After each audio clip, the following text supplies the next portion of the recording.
Hi friends, welcome to my YouTube channel. मेरा नाम ईशान चौधरी है और आपका मेरे चैनल पे स्वागत है। आज का जो टॉपिक है वो काफ़ी सारे व्यूअर्स की रिक्वेस्ट पे बनाया गया है। जैसा कि कोरोना वायरस का टाइम चल रहा है और सबको अपनी इन्वेस्टमेंट्स की चिंता है, तो कई सारे व्यूअर्स ने अप्रोच किया है मुझको ऑन माय फेसबुक अकाउंट, और कई पर्सनल मेरे फ्रेंड्स सर्कल में भी मेरे को कई लोगों ने ये पूछा है कि हम अभी हमारा स्टॉक में जो इन्वेस्टमेंट है उसके साथ क्या करें, क्या नहीं करें, और कुछ इन्वेस्ट करें नहीं करें, या फिर क्या क्या मार्केट के हालात रहने वाले हैं फ्यूचर में। तो जैसा कि मार्केट बिल्कुल ही डाउनफॉल में है, डाउन की तरफ जा रही है। तो इसी टॉपिक पे लेकर मैंने वीडियो बनाया है।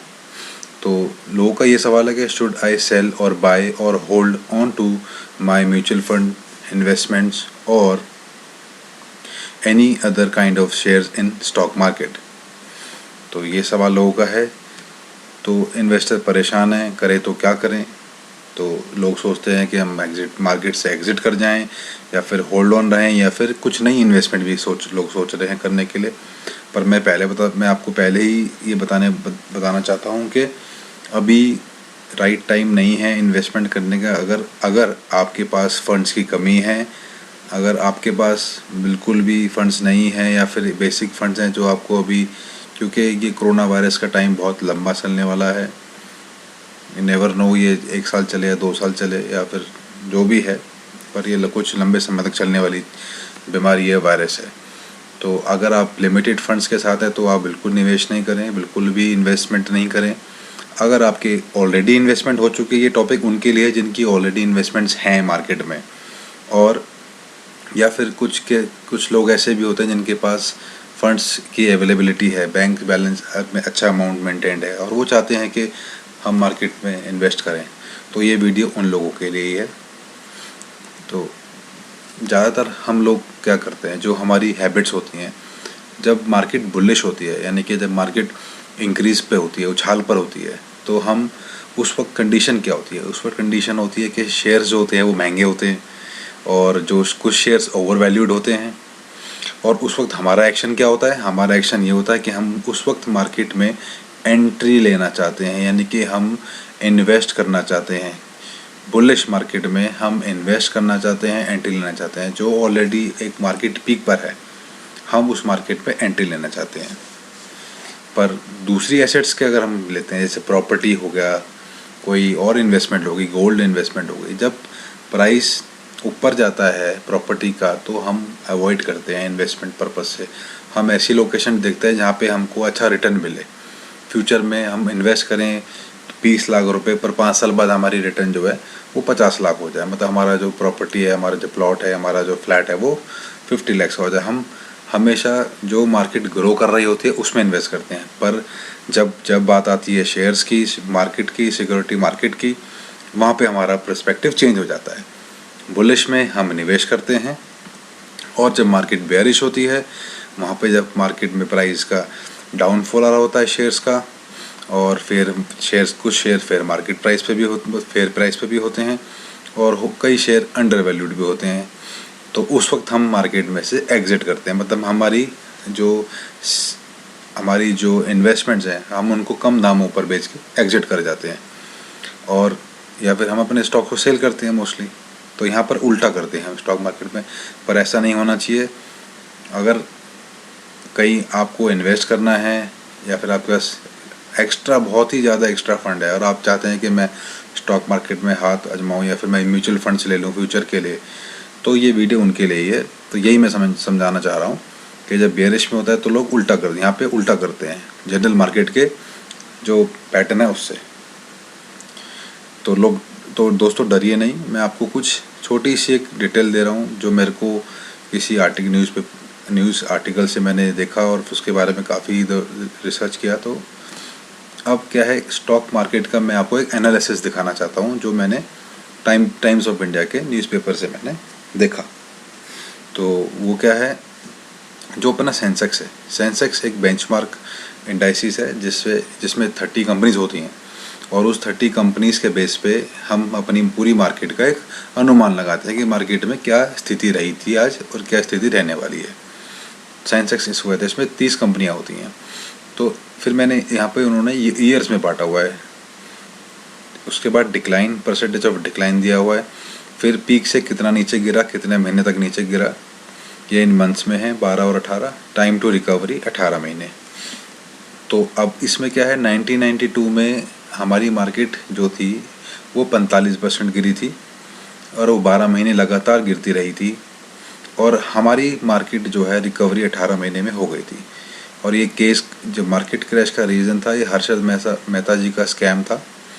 इसमें मार्केट मैनिपुलेशन हुआ था काफ़ी, तो इसमें शेयर की जो वैल्यूज़ थी, मार्केट जो था सेंसेक्स, समझो सपोज सेंसेक्स 30,000, सपोज एग्जांपल के तौर पे 30,000 था, तो वो अप्रॉक्सीमेटली 15 हज़ार तक डाउन आ गया था।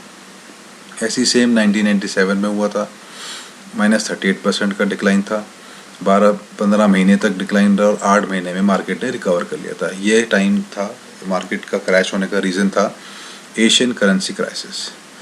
ऐसी सेम 2000 में हुआ था, यहाँ पे -50% मार्केट डाउन गई थी और 14 मंथ्स तक ये डिक्लाइन रहा। उसके बाद 26 महीने के अंदर रिकवरी हो गई थी, मार्केट वापस उस प्लेस पर आ गया था जहाँ से वो गिरा था। तो ये जो क्रैश का रीज़न था वो .com टेक बबल था। ये अमेरिकन कंपनी थी, यहाँ पे एक कुछ शेयर्स की वजह से, कुछ कंपनीज़ की वजह से जो इंटरनेट के बेस पे था, और कुछ टेक्नोलॉजी कंपनीज थी, उनका शेयर्स काफ़ी अच्छा चल रहा था, फिर वो आगे जाके कुछ फ्लॉप हो गया था, तो वो डाउन हो गया था।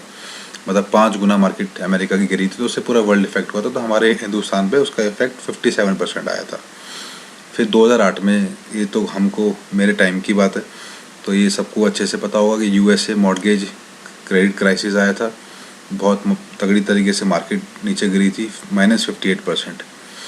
तो 14 मंथ्स तक चला था और 20 मंथ्स में रिकवर भी हो गया था। अब आइए जी 2020, जो कोरोना वायरस का टाइम है, मार्केट 30% माइनस में जा चुकी है और अभी सिर्फ 2 महीने हुए हैं। पर अब ये 30% वाला जो है, मैंने आज देखा तो ये 30% थोड़ा कम हो गया। मार्केट रिकवर हल्का सा करने शुरू कर दिया है जब से लॉकडाउन 4.0 आया है। थोड़ा मार्केट में व्यापार खुल गया, बिजनेस खुल गया, तो उससे थोड़ा फ़र्क पड़ा है। अभी रिकवरी टाइम हमको पता नहीं है, तो एवरेज रिकवरी टाइम, कहने का मतलब ये है कि एवरेज रिकवरी टाइम हमारी मार्केट का 1.5 से 2 साल में हमारी मार्केट वापस से उस लेवल पर आ जाती है जहाँ पर वो होती है। तो यही इसमें अनुमान लगाया गया कि इतनी पैनिक होने की ज़रूरत नहीं है, क्योंकि वॉरेन बफे भी यही बात कहते हैं कि the most important quality of for an investor is temperament not intellect. मतलब ज़्यादा पढ़ा लिखा ज्ञानी आदमी नहीं चलता, टेम्परमेंट होना चाहिए, पेशेंस होना चाहिए, और उसके पास क्वालिटी होनी चाहिए कि वो अपने पैनिक नहीं हो, ऐसी कुछ क्वालिटीज़ होनी चाहिए। टेम्परमेंट का सबसे बेस्ट एग्जांपल है सचिन तेंदुलकर और विराट कोहली। सचिन तेंदुलकर वर्ल्ड के बहुत महान बैट्समैन हैं, मेरे भी फेवरेट रह चुके हैं, पर वो कभी भी, ज़्यादातर वो जब प्रेशर वाली सिचुएशन में वो नहीं खेल पाते थे, वो हमेशा कभी भी चेजिंग वाली साइड पे वो कभी भी बहुत कम सक्सेस हुआ है उनको। पर विराट कोहली जहाँ पर उनके अगेंस्ट अपोजिट है, विराट कोहली हमेशा चेजिंग में बहुत आगे रहे, उन्होंने इंडिया को बहुत मैच जीता है। वो अंडर प्रेशर बैट्समैन है और वो बहुत अच्छा खेलने वाले हैं, क्योंकि वो अपना टेम्परमेंट मेंटेन करके रहते हैं। तो ये वॉरेन बफे ने यहाँ पे ये कहा था। तो यही मैं आप सबको समझाना चाह रहा हूँ। मैं आपको कोई एडवाइस नहीं दे रहा हूँ कि आप मेरे सुनने से इन्वेस्टमेंट अपनी रोक दीजिए। लास्ट कॉल आप ही का है, एक जस्ट एजुकेशनल या फिर एक आपको नॉलेज देने के लिए वीडियो बनाया गया है।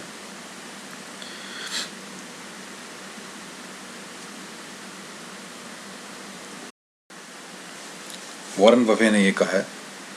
तो चलो वापस आते हैं अपने ग्राफ पर।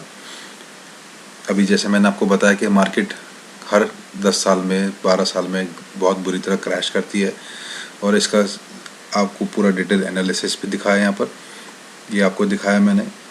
पर मार्केट उसी दौरान रिकवर भी करती है, 15 से मतलब 1.5 साल से 2 साल के अंदर मार्केट रिकवर कर जाती है। और अगर आप लॉन्ग टर्म इन्वेस्टर्स हैं, मतलब आप लॉन्ग टर्म पर्सपेक्टिव रखते हैं कि लंबे समय तक आपको अपनी इन्वेस्टमेंट की, तो आपको मेरे ख्याल से वेट करना चाहिए। क्योंकि डिक्लाइन में मैंने बताया ना शुरू में आपको कि डिक्लाइन में हम पैनिक करते हैं और हम अपने इन्वेस्टमेंट्स को सेल कर देते हैं। और अभी अगर आपको कोई लॉस भी हो गया है तो वो एक लॉस, एक नोशनल लॉस है, नोशनल। वो अभी आपका एक्चुअल लॉस नहीं है, तो आपको घबराने की ज़रूरत नहीं है। एक्चुअल लॉस जब होगा जब आप उसको सेल कर देंगे, तो अभी वो आपका नोशनल लॉस है, तो इसलिए घबराइए नहीं। अगर आपकी म्यूचुअल फंड इन्वेस्टमेंट डाउन जा रही हैं या फिर आपके स्टॉक्स डाउन डाउन जा रहे हैं, जो आपकी पोर्टफोलियो है वो वीक होता जा रहा है, तो घबराइए नहीं, क्योंकि सिचुएशन ये आपके साथ ही नहीं, सबके साथ हो रही है। और दूसरे जो हैं, जो निवेश करना चाहते हैं, तो मेरे हिसाब से अगर आपको अपना कुछ किस्मत आजमानी है तो आप निवेश भी कर सकते हैं इसमें, स्टॉक मार्केट में। कुछ नए शेयर खरीद के लॉन्ग टर्म के लिए डाल सकते हैं, जो अच्छी कंपनीज़ हैं। मैं ये नहीं कहूँगा छोटी कंपनीज़ को देखें, जो बहुत बड़ी कंपनीज है, टाटा, अंबानीज, और भी बढ़िया बढ़िया कंपनी है। फार्मा में आप देख सकते हैं कि फार्मा में बूम आएगा, क्योंकि अभी दवाइयाँ ही, वेंटिलेटर, ये सब बन रहे हैं, तो फार्मा कंपनीज में बूम आने वाला है इन फ्यूचर। तो आप ये सब कंपनीज में अपना हाथ आजमा सकते हैं, अपनी किस्मत आजमा सकते हैं। और क्योंकि मार्केट एक ऐसा सब्जेक्ट नहीं है कि आप इसको प्रेडिक्ट कर सकते हैं, ऐसा नहीं है, कोई भी इसको प्रेडिक्ट नहीं कर सकता। जो भी बोलता है मैं मार्केट प्रेडिक्ट कर सकता हूँ, ऐसा नहीं है। No one can predict the market, ये सब बोलने वाली बात है। तो अब चलिए मैं आपको ले चलता हूँ कि गूगल पर हम वहाँ पर सेंसेक्स का ग्राफ देखते हैं पिछले 6-8 महीने, 1 साल का, कि क्या स्थिति रही है, और निफ्टी 50 का भी देखते हैं क्या स्थिति रही है। चलिए,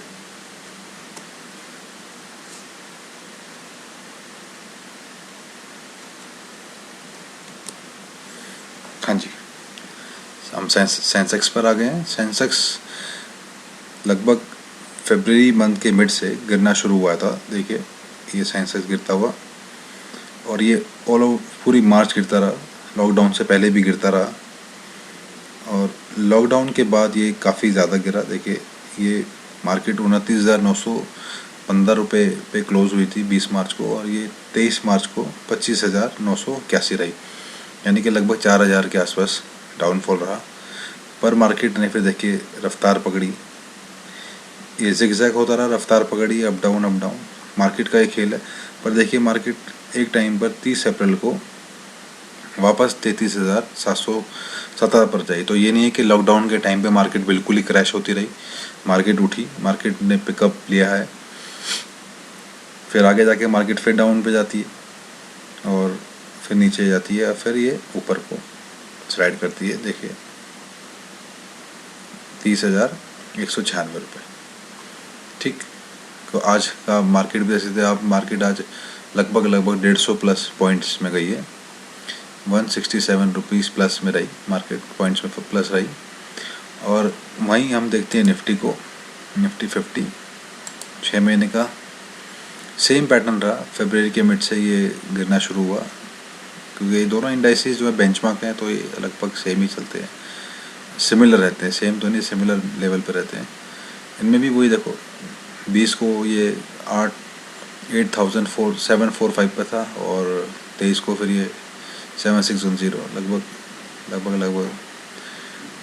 600-700 रुपये का डाउनफॉल। फिर ये उठना शुरू हुआ, उठा गिरा। तो ऐसा नहीं है कि मार्केट लॉकडाउन के पीरियड में क्रैश हुआ है, तो मेरे ख्याल से आपको पैनिक होने की ज़रूरत नहीं है। मार्केट उठेगा, क्योंकि जब हम डाउन द लाइन 5 साल बाद, 10 साल बाद देखेंगे इस पीरियड को, तो हमें लगेगा हमने कोई ना कोई अपॉर्चुनिटी मिस कर दी है। और अगर हम वर्स्ट सिनेरियो में भी जाते हैं, तो वी कैन नॉट प्रेडिक्ट कि कुछ भी हो सकता है यार। वायरस है, क्या पता 50% ऑफ पॉपुलेशन ख़त्म हो जाए, या फिर पूरा वर्ल्ड ख़त्म हो जाए, कुछ भी हो सकता है, वर्ल्ड वॉर हो जाए। तो हम बिल्कुल भी प्रेडिक्ट नहीं कर सकते। और ना मैं आपको अपनी राय पे कह रहा हूँ कि मेरी राय से आप इन्वेस्ट करो या कुछ करो। मैं आपको किसी को राय नहीं दे रहा हूँ, मैं सिर्फ आपको एक नॉलेज दे रहा हूँ, एक आपको आइडिया दे रहा हूँ, एक आपको कॉन्सेप्ट दिखा रहा हूँ कि ऐसा भी होता है। तो उसके बेस पे भी आप अपने फाइनेंशियल एडवाइज़र से या फिर अपने लीगल एडवाइज़र से आप बात कर सकते हैं, सो दैट आपको एक अच्छी राय मिल जाए। और मैं छोटी सी आपको एक टैक्स एडवाइस भी दूंगा इसमें, जैसे कि मैंने कहा था कि मैं कोई ना कोई बेनिफिट आपको छोटा सा बताऊंगा इसमें, कि आपको कोई अगर लॉस भी होता है तो आप उसका कैसे बेनिफिट ले सकते हैं इन फ्यूचर। तो चलिए पीपीटी पे दोबारा चलते हैं वापस से। अगर हमें कोई लॉस भी होता है, हमारे शेयर्स को बेचने से या बेचने से जो हमको लॉस होता है सिक्योरिटी को बेचने से, तो वो हम 8 साल तक कैरी फॉरवर्ड कर सकते हैं।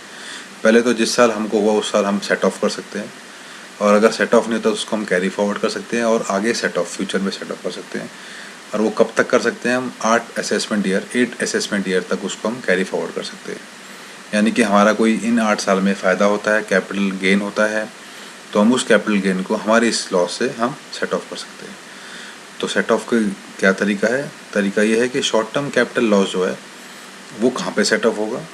Set off where short term capital gains और लॉन्ग टर्म कैपिटल गेंस में हम अपना शॉर्ट टर्म कैपिटल लॉस को सेट ऑफ कर सकते हैं। जैसे कि मैंने यहाँ पर 1000 रुपये का लॉस खाया शेयर्स को बेचने के बाद, और मैंने कोई भी कैपिटल एसेट जो होती हैं उनमें मैंने कुछ गेन कमाया।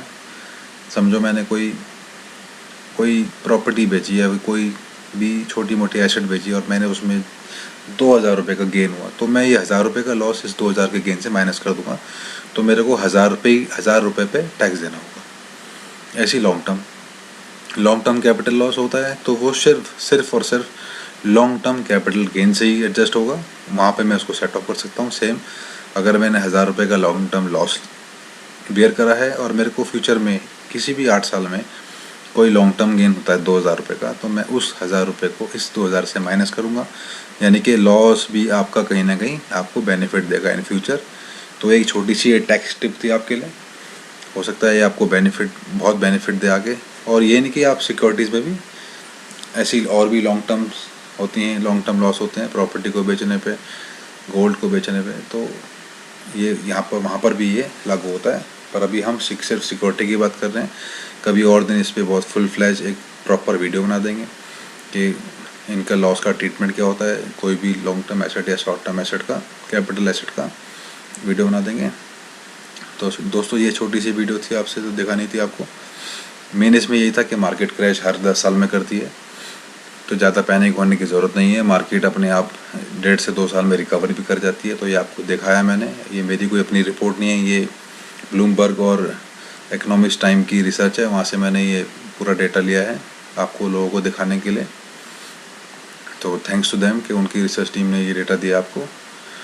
और दैट्स इट। मेरी वीडियो को आप प्लीज़ शेयर करिए और लाइक करिए, और बेल आइकन को भी दबाइए सो दैट आपको लेटेस्ट वीडियोस के नोटिफिकेशन आते रहें। और सब्सक्राइब कर दीजिए और शेयर भी करिए। That's it. Thank you so much. Thanks for watching. Bye bye.